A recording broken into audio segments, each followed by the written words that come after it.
What is wellness? I think of the image of wellness as like pure joy. The important thing is for people to choose, like, what do you want to do? Wellness are the things your grandmother told you to do. When you really start to think about it, the answer feels more complicated. I'm Maya Feller, registered dietitian nutritionist and author. And I'm Dr. Kavita Patel. We're the hosts of Well Now, Slate's new podcast on wellness. Join us every Wednesday as we tackle that simple yet important question, what does it mean to be well?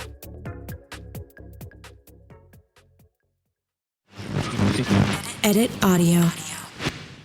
So when my mom died, if I'm being honest, it was expected, right? She was a drinker. She took pills. She was a hardcore smoker. Oh, and when I was a kid, she was also very fond of telling me that she wasn't going to live to be an old lady. Which, I mean, who says that to a 9-year-old, by the way? Well, of course, my mom, Rosie, does. I really feel like it explains a lot. I say all that to say it was easier or easy-ish to process when she died. But my dad had all kinds of longevity in his family. I'm talking about grandmas and great-grandmas making kick-ass mac and cheese into their late 90s. I mean, in the Hopkins family, 90 was like the new 70. Yo. Yeah, no, I shouldn't say that. It's fine. So one day, long after my mom had passed, I got a call from my stepmom, and she told me that my dad was sick and he had 6 months left to live. It was just beyond shocking. And when he died, both my parents were gone, and I felt untethered. I no longer had parents. I no longer had people in the world who could tell me what a little asshole I was as a kid, and I felt alone. And I remember many months after his death, I sat in a therapist's office and I was wondering why I still felt so sad. And I can remember thinking, like, when am I going to feel like myself again? Hello, folks. I'm Robin Hopkins, and this is Well Adjusting, where I talk to people about life stuff, but, not in an NPR way, more like we're at the bar, and we're having cocktails, and I am getting into your business sort of way. Oh, we love a cocktail. Oh, and producer Steph is here, too. Oh, yeah, hi, that's me. Today we chat, well, does grief ever end? Oh, and I must say, we laugh at our dead parents, but it's okay because it's what they would have wanted. So, wow. Okay, this episode is definitely heavier. I mean, we're talking about death and loss and grieving. But you guys, you know me, right? At this point, I'm not going to have that kind of a talk without some levity and some laughter. I mean, like, life is too short, folks. Literally. So today's guest is Sarina. She's, 20-something.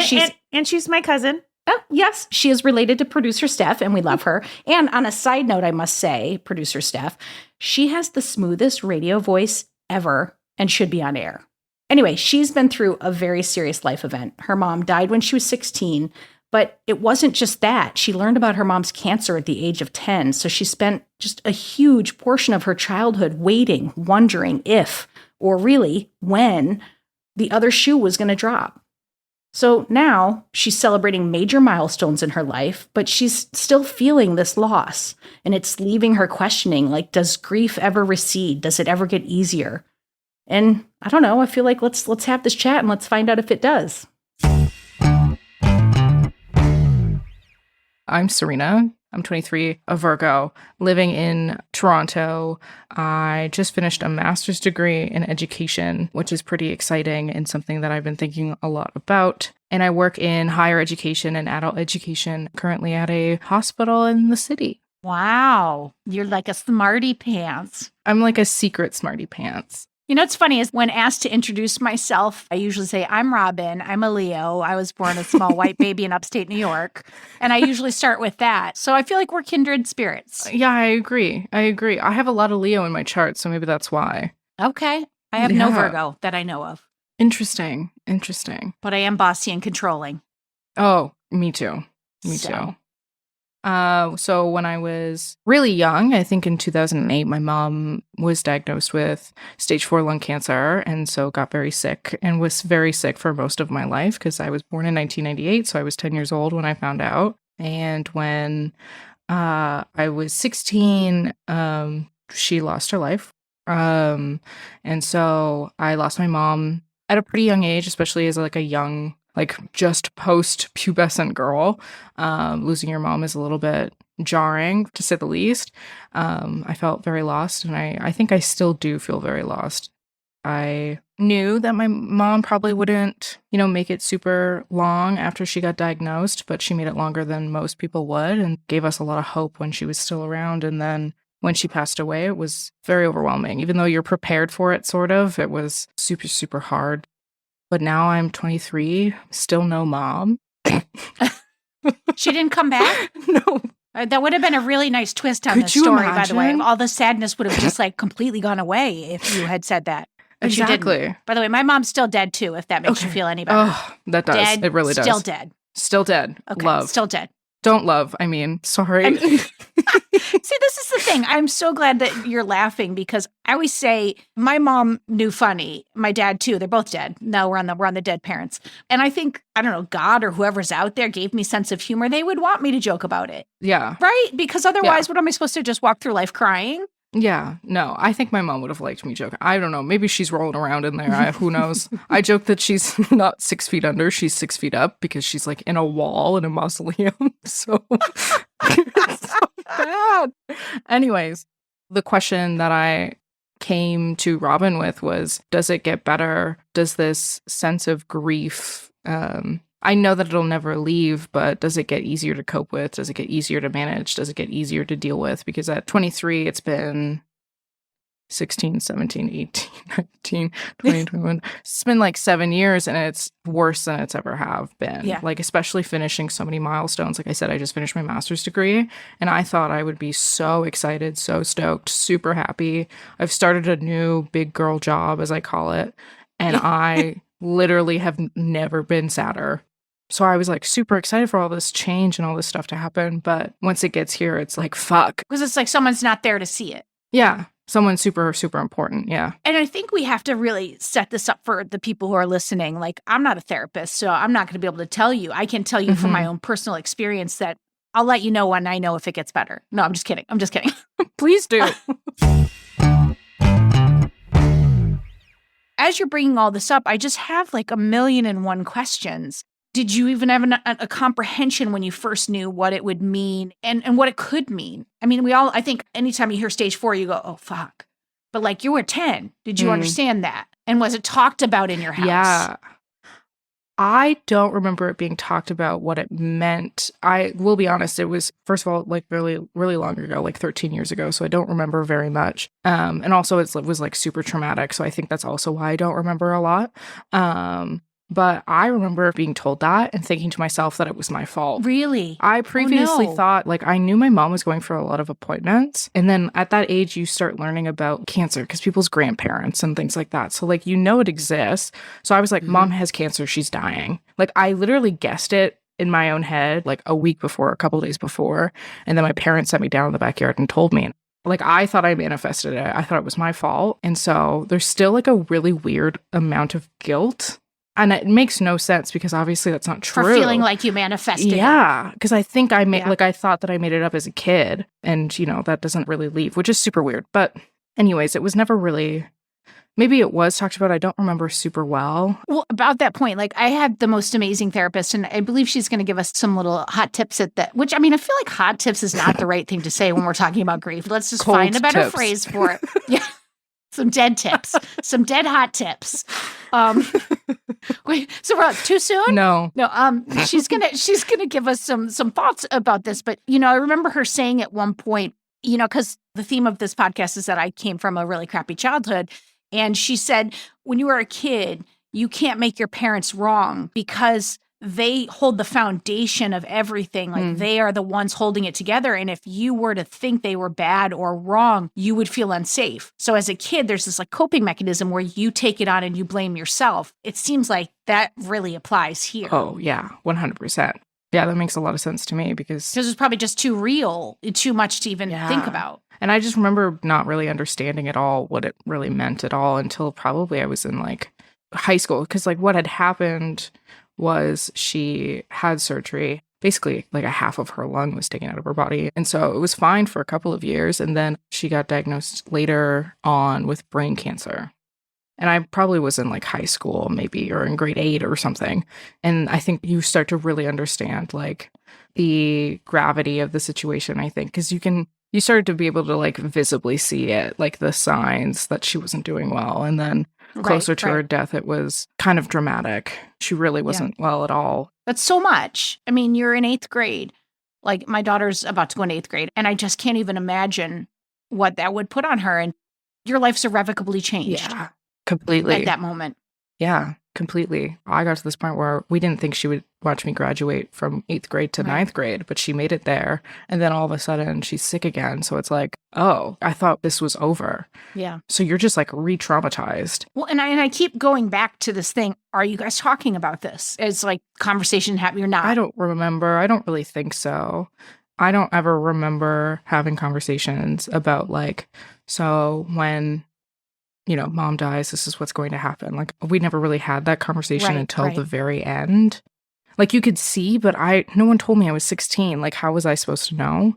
I left for 10 days to go to Italy right before she passed away. You know, but in fairness to you, because it sounds to me like you're about to blame yourself. No. Like, okay, good. Okay, because I was like, don't, because you're like 16 and like you've been living with this for 6 years. Exactly. And so I thought, I mean, any day could be the day. That's exactly the point. And like, I thought that things would get better because they did twice, 3 times. They got better 3 different times. So why would this time be different?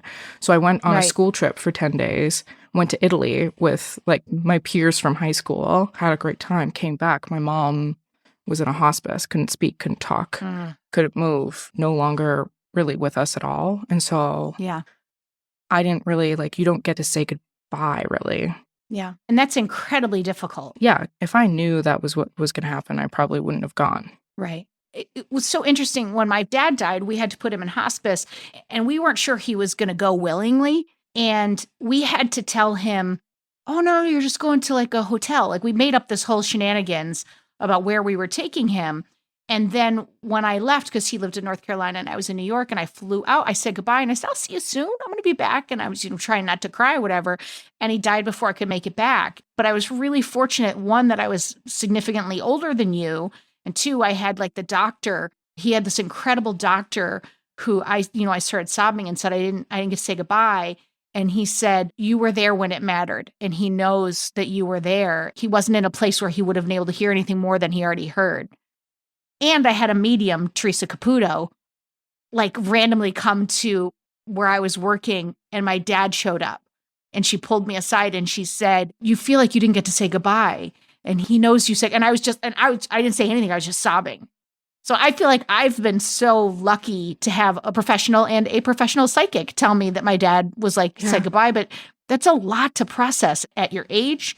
And do we need to get you to Teresa Caputo? Do we need that? I would shit my pants and die. Sorry for my language, but that would be absolutely bonkers. I did see a medium once. She kind of said the same thing. Like, she's with you. She watches you.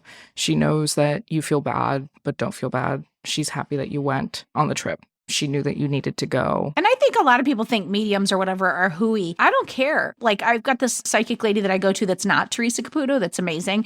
And my mom shows up on the regular. I've only seen her 3 times. But the first time, I got all the healing I needed. And if that made me feel better, I don't give a crap if that lady made every word of it up. It made me feel better, and like I healed something with my mother. That's exactly it. That's how I feel about a lot of things, is like, I don't care if it doesn't have scientific background. Like, if it helps me manage my emotions, then I don't see, a problem with it. It makes you feel like you're communicating with someone that you need to communicate with, if that makes sense. Yeah.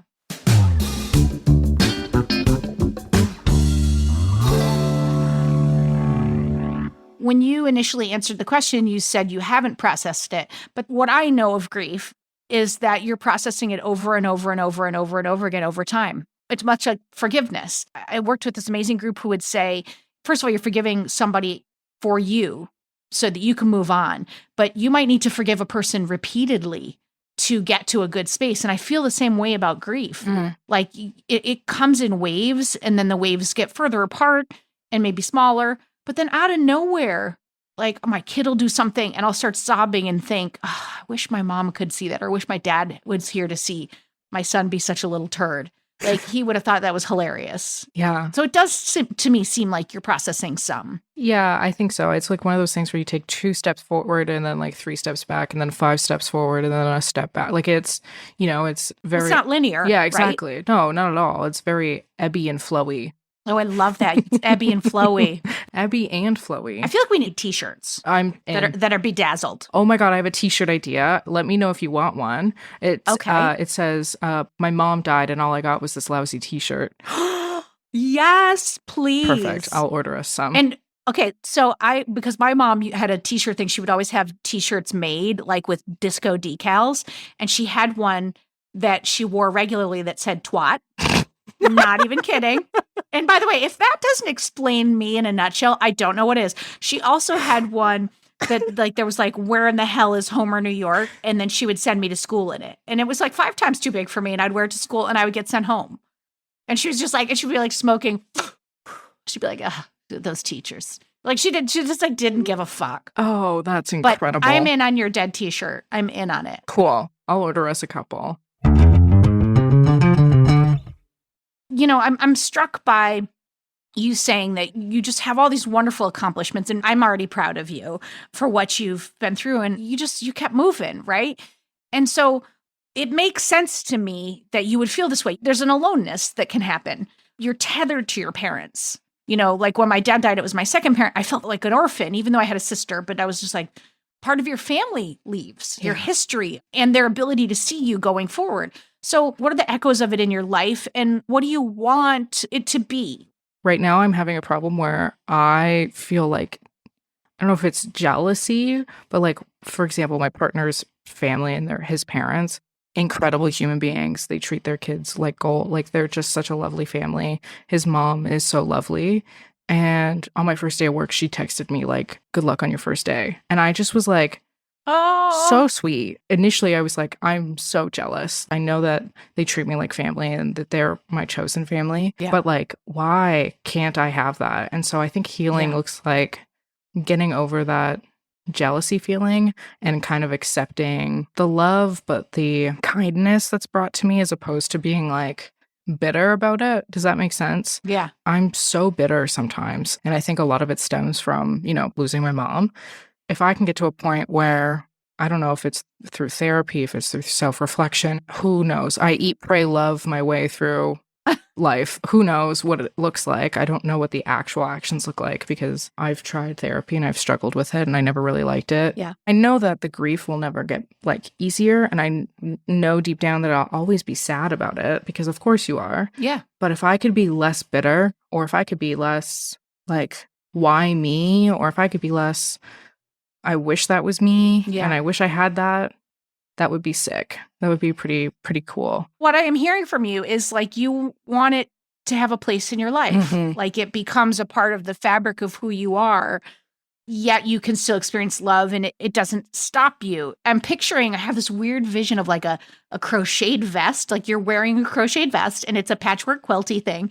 And one of those things is your mom. And then one of those things is like her death. And it's just a part of who you are and you carry it with you, but it doesn't define you. It's just one piece of the quilt. And I don't know why this vest has to be a quilt or why it has to be a vest, but it is how I saw you. I love a crocheted quilt. Why not? Right? Who doesn't? Who doesn't? Except the holes. I mean, it doesn't keep you that warm, but it's a nice foot And then you blanket. get stuck on it, but that's fine.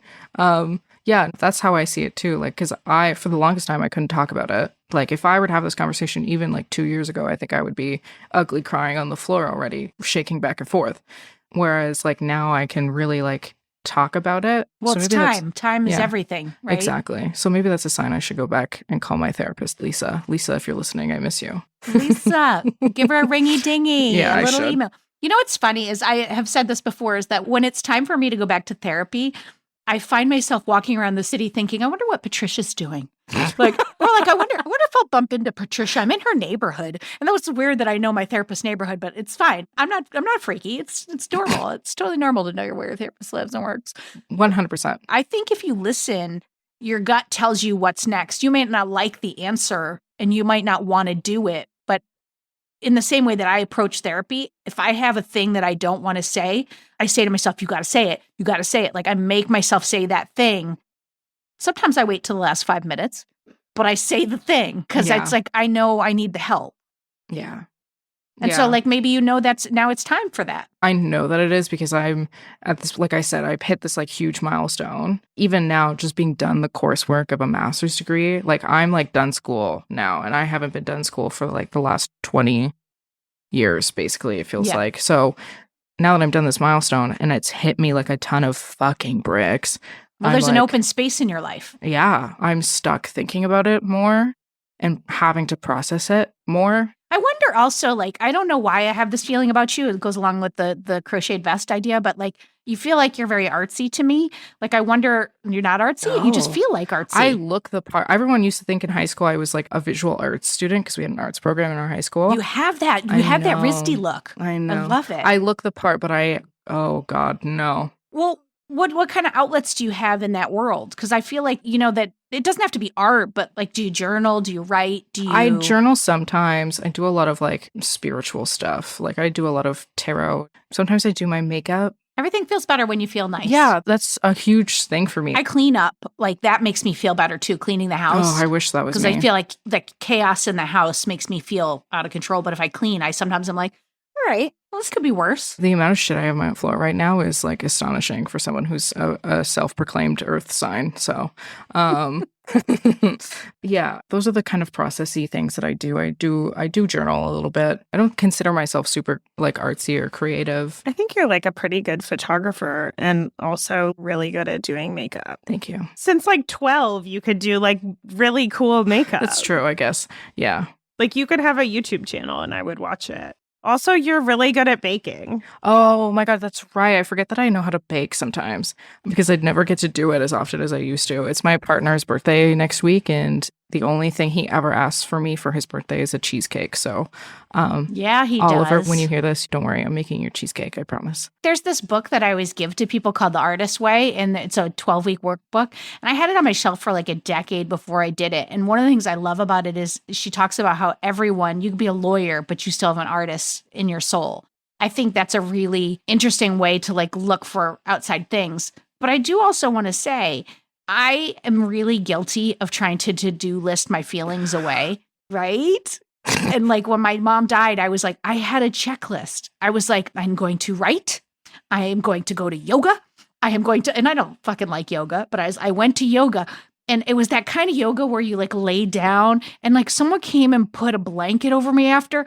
I fucking started sobbing in yoga in the middle of Manhattan. Like, I've never been more embarrassed. Like, I was not ready to go have someone do a motherly thing over me. I was like, Jesus Christ, Robin, you're doing that thing. You're trying to move yourself through this so fast because you don't want to feel anything. And the older I get and the more I still will struggle with this for the rest of my life. I will always try to move through my feelings really fast. Like I'm catching myself even talking to you being like, what can we do for you? And the reality is like, you just got to process this shit in whatever way happens for you. And some of it just might be time. Yeah. I think a lot of it is time. It hasn't been that long. No, it really hasn't. I got kids older than when your mom died. Yeah. And like every year, another year goes by and I'm like, fuck, that was so long ago already. But like in the grand scheme of things, no, it's not. Because when I'm her age, hopefully I'm going to be her age one day. You will definitely be her age. Yeah, I hope so. And so how the fuck is it going to feel then? Like, what the fuck? Sorry for my language, but like, that's going to be fucking crazy. I love that you said sorry and then dropped an F-bomb right after that. I love that. Like, that's something that I can't even begin to wrap my brain around. I know that when I turn her age or, get to close to her age when she passed away, I think that that's going to be like another fucking crisis for me because I'm going to be like, what the fuck?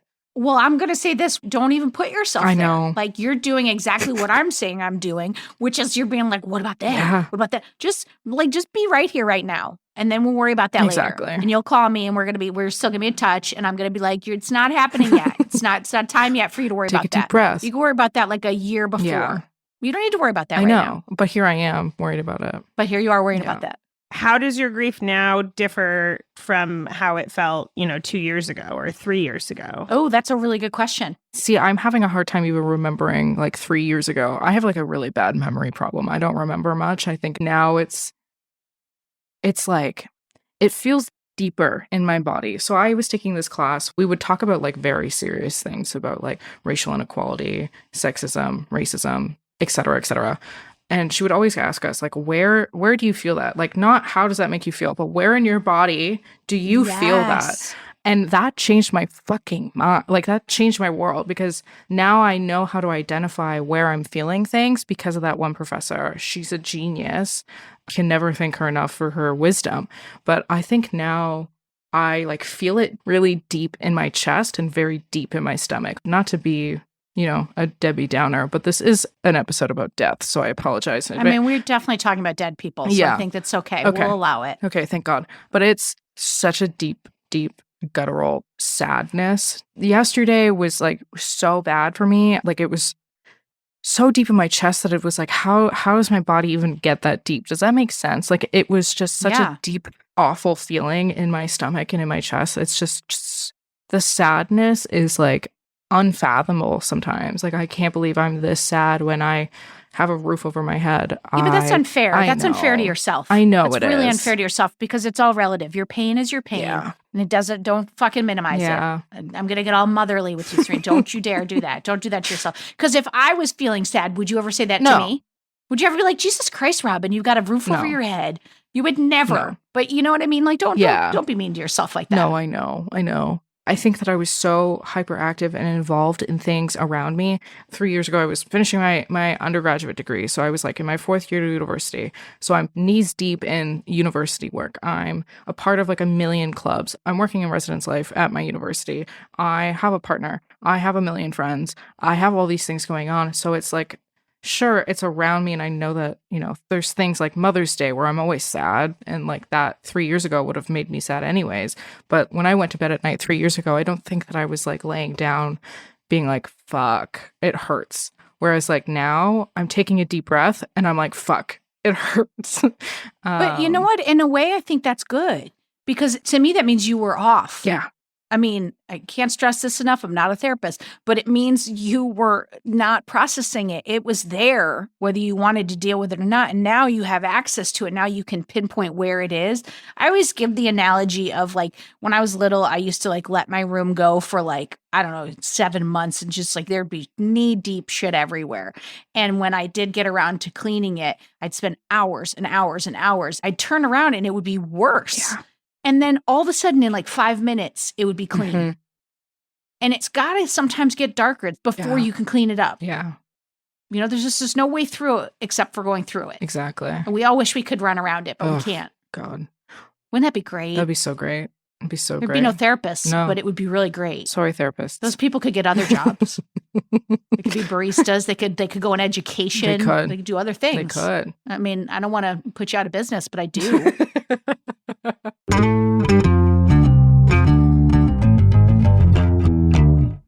I think that you having access to where it is wonderful. Yeah. Maybe there's some body work you could do too. Again, I'm to-do listing, but maybe there's some body work to be done. I think maybe because when, like I said, I learned that in a class in grad school, and I only learned that last month. I remember thinking to myself, this is better than any therapy session I've ever had.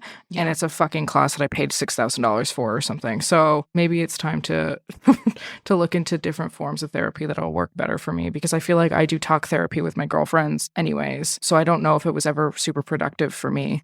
Learning how you feel and how your body feels when you move through emotions was mind-blowing to me, and sort of a breakthrough.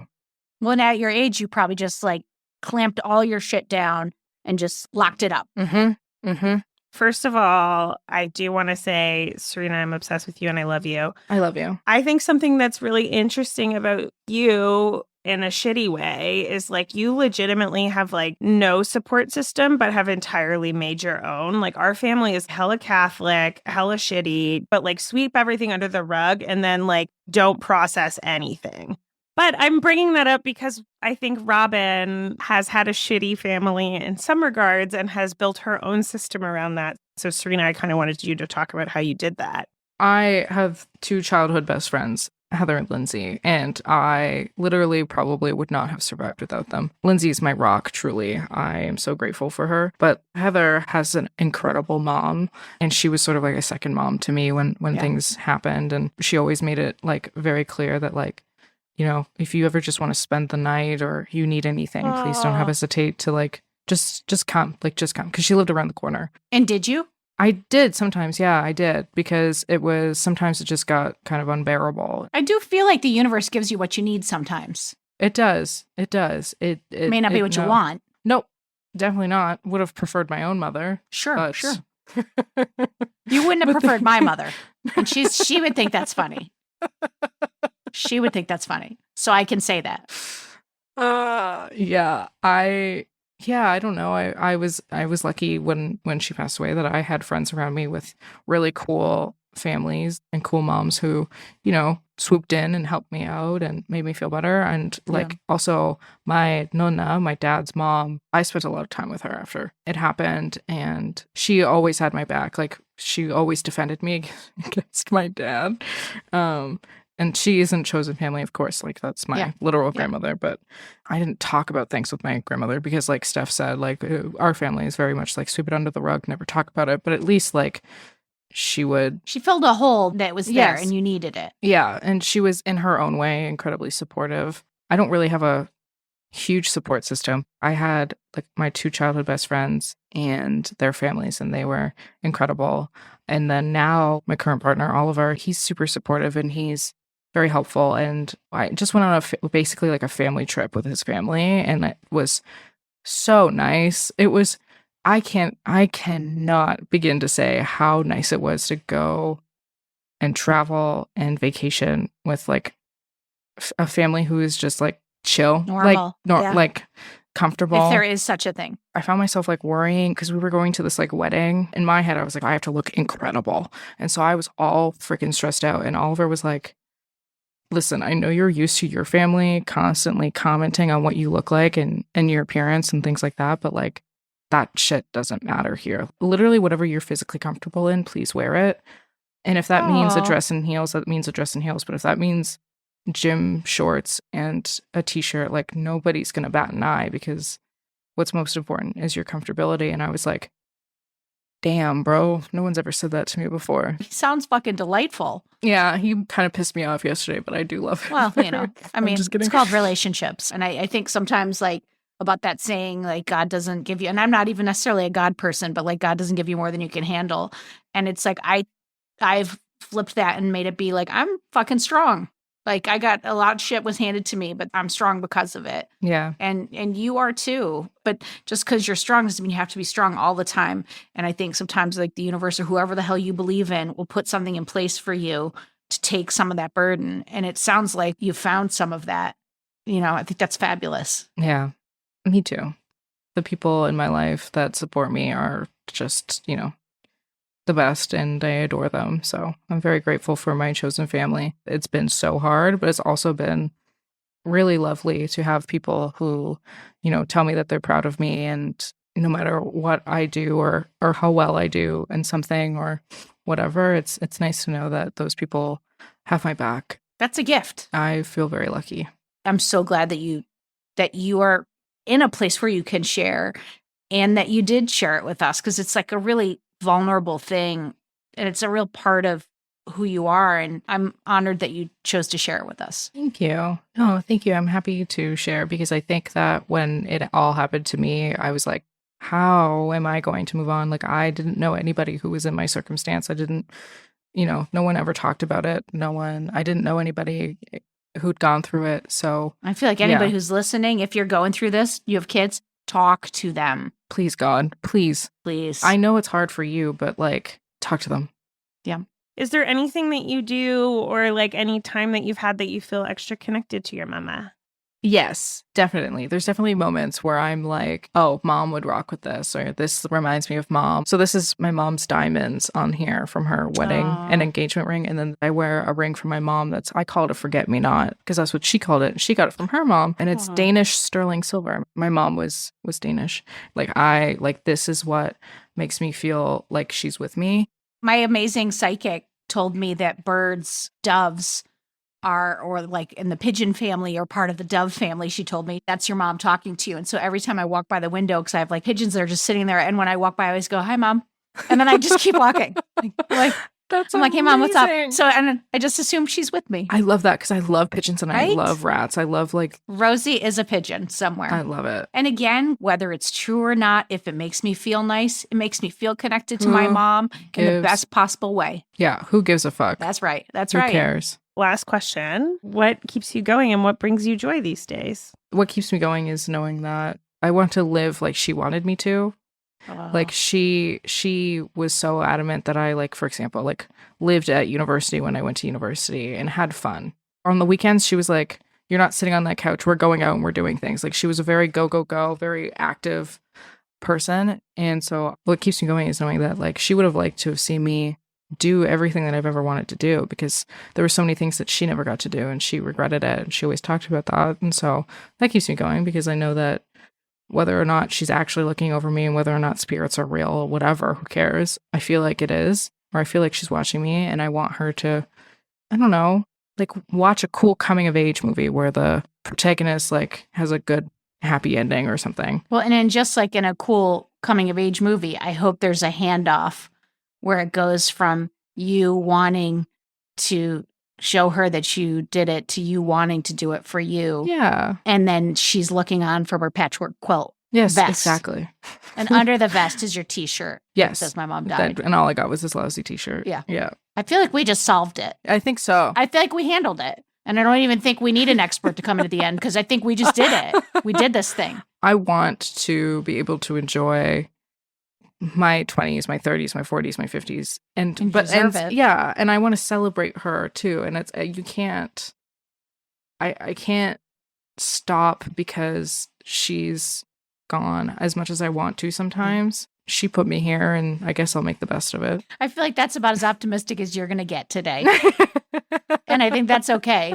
It's a great place to be. I've been trying to be a little bit more optimistic, but it's been a little bit bleak lately, but we're working on it. We're doing our best, and I know that she would be super, super proud of me of what I've done, and that keeps me going. That brings me joy. There's so many just parallels of like lightness and darkness and all of that in your story. And it's just, I hope that having had a conversation might even bring some more lightness to you. Like maybe you released a little something just in talking. Because I find that happens for me. I mean, I don't want to put that on you, but it does happen for me. It happens to me too, because like, I don't know, you'll have these service level conversations about it, about like, oh, how are you? You know, yada, yada, yada. But like, you don't forget the chance to like talk about where does that make you feel, unless you pay someone $150 an hour to talk about that, which you ain't got to pay me nothing. That's the beauty. That's the beauty. It's been good. It's been good to be able to talk about it too lately. Well, the mom in me is going to say, before we say goodbye and thank you, the mom in me is going to say, keep being kind to yourself because you deserve it. Thank you. Thank you. I'll try my best. And the non-mom in me, but person who loves you is going to tell you that I don't know a single person that's met you that isn't super proud of you and where you've gotten yourself. Don't make me cry. It's nice to be able to talk about it, but also approach it from a place that's like not super serious. It doesn't have to be so serious. And you're going to help a lot of people just having this conversation. I really do believe it. Thank you. No, thank you. Thank you. Thank you. Thank you. That's what I have to say. Thank you. No, thank you. No, thank you. Thank you.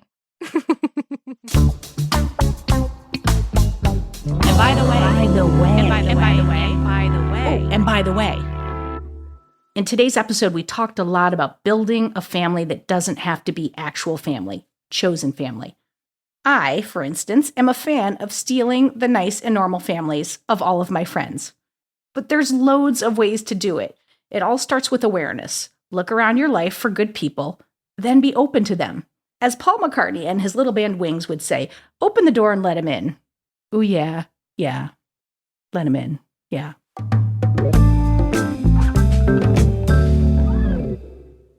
All right, folks, it is that time where we get some advice from someone else, and I think that's welcome.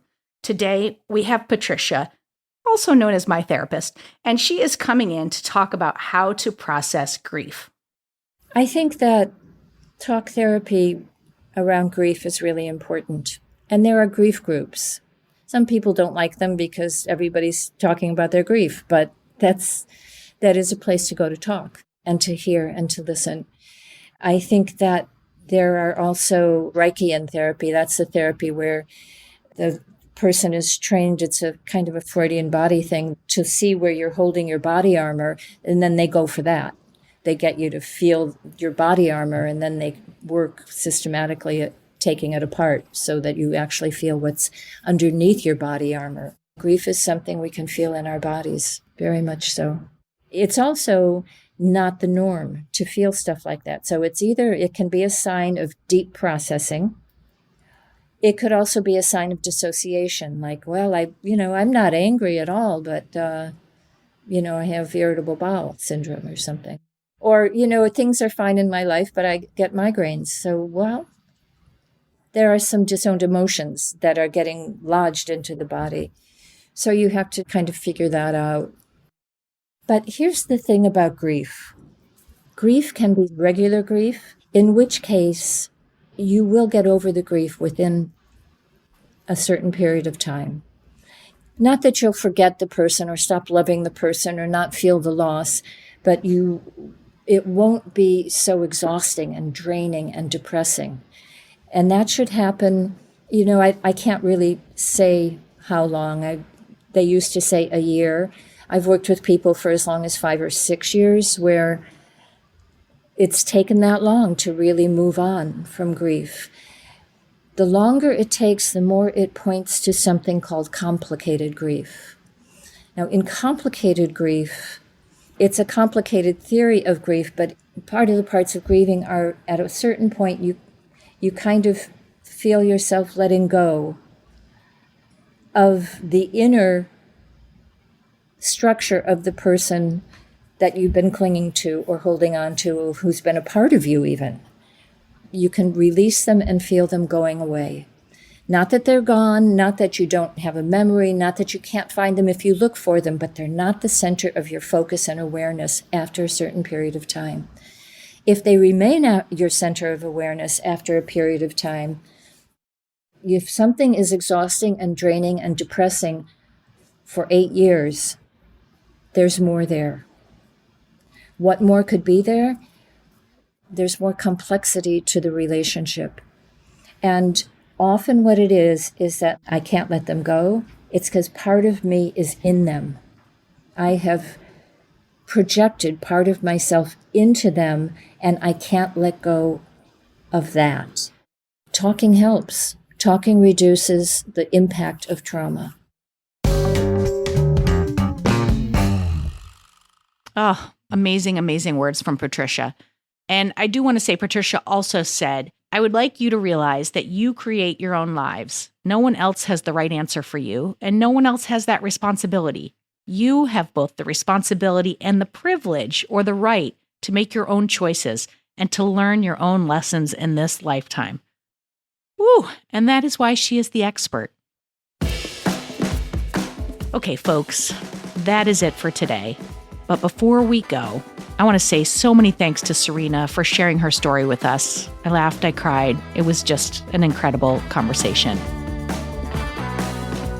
For more Robin, and you may need that, you probably don't need it, but if you do, you can follow me at Real Rob Hops on all the platforms, all the socials, as the kids today say. Well Adjusting is an Edit Audio original, exec produced by Steph Colburn and Robin Hopkins. Thank you to Maria Passingham, Kathleen Speckert, and the whole Edit Audio team. Oh, hey, before you take out those AirPods, this show is just for entertainment.